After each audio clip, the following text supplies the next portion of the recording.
नमस्कार दोस्तों, एक दिन पहले ही 9 जून को प्रधानमंत्री नरेंद्र मोदी ने अपने तीसरे कार्यकाल के लिए शपथ ली है। उनके साथ में ही 71 सदस्यीय मंत्रिमंडल ने भी शपथ ली है। और गठबंधन की जब सरकारें होती है तब इतने मंत्री बनाया जाना कोई आश्चर्य वाली बात नहीं होती। और गठबंधन दलों में किस तरह से सामंजस्य बिठाना होता है, यह बहुत ही ऐसा पेचीदा काम होता है जिसे किया जाना बहुत आसान नहीं होता है।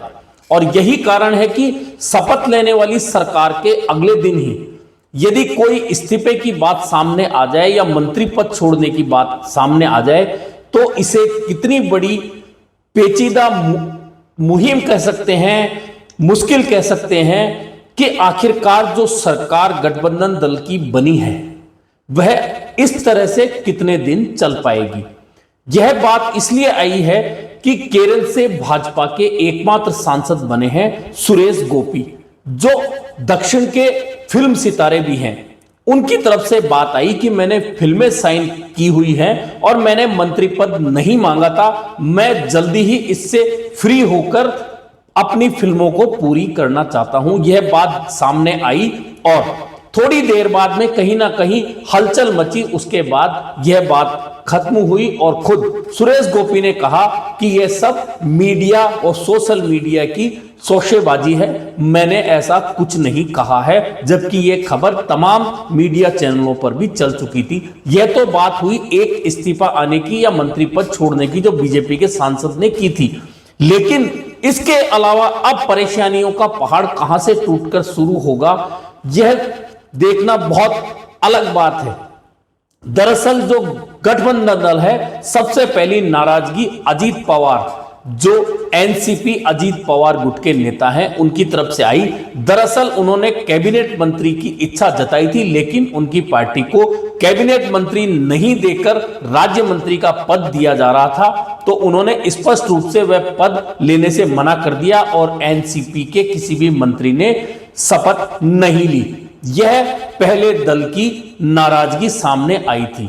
उसके बाद अब नाराजगी जो निकल कर आ रही है वह भी महाराष्ट्र के ही दूसरे दल हैं, शिवसेना शिंदे।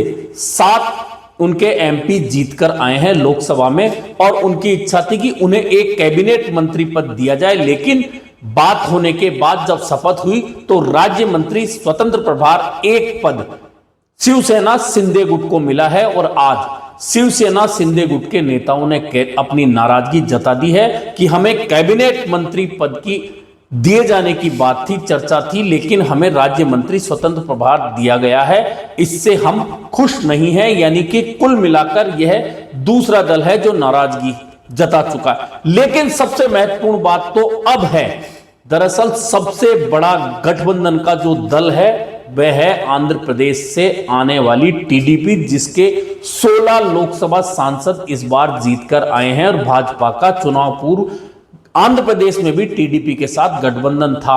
अब टीडीपी ने शर्त रख दी है कि उन्हें लोकसभा स्पीकर यानी कि लोकसभा अध्यक्ष का पद चाहिए और एनडीए संयोजक का भी पद चाहिए, अन्यथा फिर टीडीपी सरकार को बाहर से समर्थन देगी। यानी कि ये ऐसी महत्वपूर्ण कड़ी है जो टीडीपी ने सामने रख दी है। दरअसल पहले आपको यह समझना होगा कि लोकसभा अध्यक्ष हो या विधानसभा अध्यक्ष हो, यह सबसे महत्वपूर्ण कड़ी होता है गठबंधन सरकार के समय। और क्यों होता है?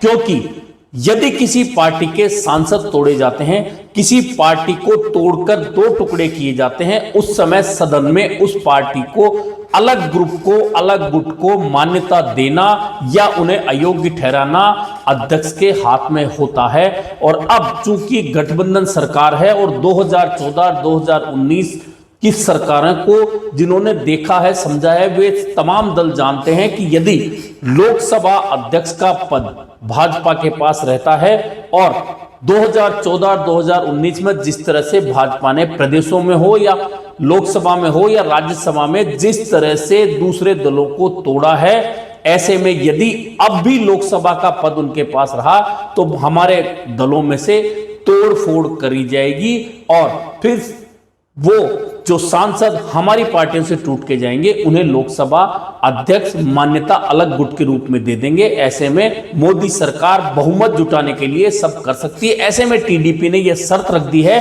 कि लोकसभा अध्यक्ष का पद उसे दिया जाना चाहिए। और यह इतनी बड़ी बात है कि यदि लोकसभा अध्यक्ष का पद नहीं दिया जाएगा तो दो बातें इसमें सामने आ सकती हैं। पहला तो यह, जो टीडीपी एडवांस में कह चुकी है कि वह सरकार के बाहर चली जाएगी, सरकार को बाहर से समर्थन देगी, शामिल नहीं होगी। दूसरी बात जो हो सकती है, टीडीपी अपना लोकसभा अध्यक्ष खड़ा कर दे जब लोकसभा अध्यक्ष का निर्वाचन होना हो और इंडिया गठबंधन लोकसभा अध्यक्ष पद के लिए टीडीपी के उम्मीदवार को समर्थन दे दे। उस समय बहुत महत्वपूर्ण यह भी हो सकता है कि जो दल इस गठबंधन में मंत्री पद नहीं मिलने से या जो मंत्री पद वे चाहते थे, कैबिनेट जो चाहते थे नहीं मिलने पर, वे भी टीडीपी का समर्थन कर दें और लोकसभा का अध्यक्ष टीडीपी का निर्वाचित प्रक्रिया से बन जाए। हालांकि यह शुरुआती बातें हैं, लेकिन अभी लोकसभा अध्यक्ष का निर्वाचन तब होगा जब सांसदों की शपथ हो चुकी होगी। दरअसल पहले प्रोटेम स्पीकर सभी सांसदों को शपथ दिलाएंगे लोकसभा सदस्य के रूप में, उसके बाद लोकसभा अध्यक्ष का निर्वाचन होगा। वह सबसे महत्वपूर्ण बिंदु होगा, क्योंकि गठबंधन सरकार की सबसे महत्वपूर्ण कड़ी यदि कोई होता है तो वह लोकसभा अध्यक्ष होता है। और क्यों होता है यह बात मैं समझा चुका कि जब पार्टियां टूटती है तो मान्यता देना और किसी सदस्य को अयोग्य ठहराना अध्यक्ष पद के हाथ में होता है। बहुमत साबित करते समय और अविश्वास प्रस्ताव जब आते हैं उस समय भी लोकसभा अध्यक्ष की सबसे बड़ी भूमिका हो जाती है। ऐसे में देखना यह है कि एक दिन पहले अपने तीसरे कार्यकाल के लिए शपथ लेने वाले प्रधानमंत्री नरेंद्र मोदी और भाजपा किस तरह से इन रूठे हुए दलों को साथ लेकर किस स्थिति तक चल सकती है और क्या लोकसभा अध्यक्ष का पद टीडीपी को दिया जा सकता है, और नहीं दिए जाने की स्थिति में क्या टीडीपी आंख दिखाकर अपना अध्यक्ष खड़ा कर सकती है, इंडिया गठबंधन उसे समर्थन दे सकता है और उस निर्वाचन में क्या एनडीए के भी कुछ दल टीडीपी के साथ जा सकते हैं। ऐसे में यह तो तय है कि गठबंधन सरकार चलाना बहुत आसान काम नहीं होता।